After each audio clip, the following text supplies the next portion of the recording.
Dominique Ouattara, motivé une fois de plus pour la cause des femmes africaines.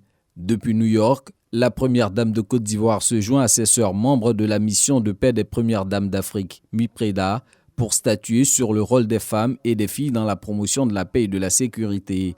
Une rencontre d'échange tenue en marge des travaux de la 77e session ordinaire de l'Assemblée générale des Nations unies. À son tour de parole, Dominique Ouattara ne manque pas de partager sa foi en la femme africaine. Notre continent recèle de femmes leaders, disposant de capacités intellectuelles et de compétences solides pour occuper des postes de décision importants dans la société. Il nous revient de mettre tout en œuvre pour leur permettre d'exercer pleinement leur rôle dans la consolidation de la paix et dans la prise de décision à tous les niveaux. Ce message d'engagement lancé à ses consoeurs, la première dame de Côte d'Ivoire partage son expérience personnelle de promotion de la gente féminine, celle fondée sur la contribution à leur autonomisation financière avec le FAFSI, Fonds d'appui aux femmes de Côte d'Ivoire, qui compte à ce jour plus de 325 000 bénéficiaires. Les témoignages que nous recevons de nos bénéficiaires sont éloquents. En effet, nos sœurs devenues financièrement autonomes nous racontent qu'elles sont aujourd'hui des personnages incontournables au sein de leur communauté et qu'elles sont consultées pendant les prises de décision.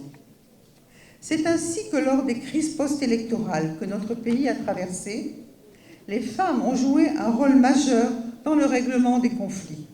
Elles ont été aussi celles à qui j'ai confié la mission de calmer les tensions et prôner l'union et le vivre ensemble dans les villes et villages en adressant des messages d'apaisement à leurs époux et à leurs fils.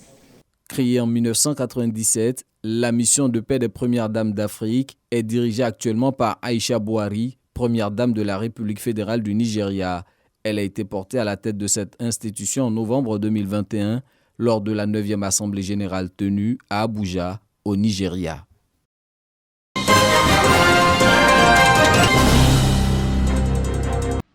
Le ministre-gouverneur du district autonome de la Comoé au centre hospitalier régional d'Abengourou, Pascal Kwakwa-Binan, accompagné d'une forte délégation, est venu s'enquérir des conditions de travail du personnel médical et les conditions de prise en charge des malades.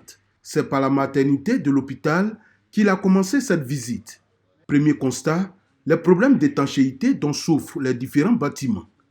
Avec cette saison pluvieuse, personnel médical et malade rencontrent d'énormes difficultés à cause de l'eau qui coule dans pratiquement tous les bâtiments.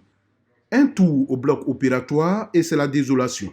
Quasiment tout le matériel de travail est vétuste et certains même sont inutilisables.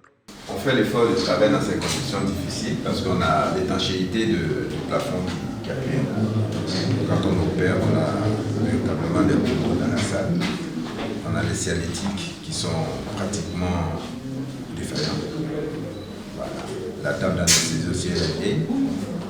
Malgré toutes ces difficultés, le personnel médical s'emploie chaque jour à sauver des vies.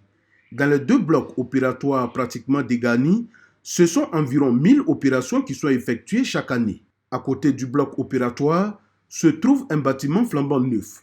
Construit il y a à peine 1 an, il a été équipé de matériel ultramoderne de radiologie, notamment des scanners et des mammographes. Malheureusement, le personnel qualifié n'a pas été affecté pour l'utilisation des équipements. Conséquence, depuis près d'1 an qu'ils ont été installés, aucun appareil n'a encore servi. Il faut un radiologue pour l'échographie. Le même radiologue ne peut pas faire la navette entre le scanner et l'écho. Même le cabinet dentaire n'est pas épargné. Ici encore, les équipements datent d'une vingtaine d'années, rendant ainsi difficile leur utilisation. Après avoir sillonné tous les services, le ministre-gouverneur Pascal Kwakwa-Binan s'est dit peiné par ce qu'il a vu. Un appareil tout nouveau qui est là et qui n'est pas exploité parce qu'il n'y a pas quelqu'un qui est affecté à cet appareil. Et des choses comme ça, on en a vu beaucoup.